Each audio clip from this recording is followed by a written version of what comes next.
sa birthday mo.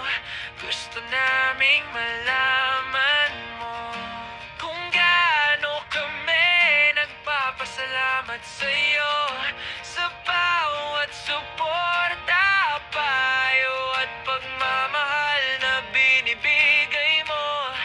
Sobrang laki ng naitulong mo sa buhay naming lahat.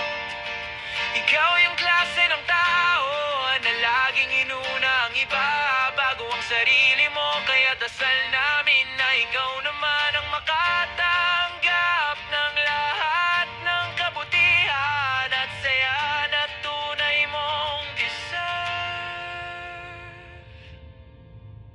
Mahal ka namin natin, Joe. Hindi lang sa kaarawan mo, kundi araw-araw deserve mo lahat ng magagandang bagay sa buhay. Yung peace, happiness at pagmamahal ng taong mahal mo. Napakabuti mong tao at napakalaki ng puso mo para sa amin lahat. At dito lang kami palagi para sa'yo sa masasayang araw man o sa mga panahong mabigat ang lahat.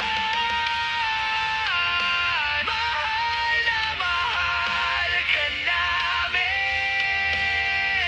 lalo na ni Natnat. Happy birthday ulit, Ate Cha. Sana maging masaya ang puso mo today, dahil deserve na deserve mo lahat ang pagmamahal sa mundo.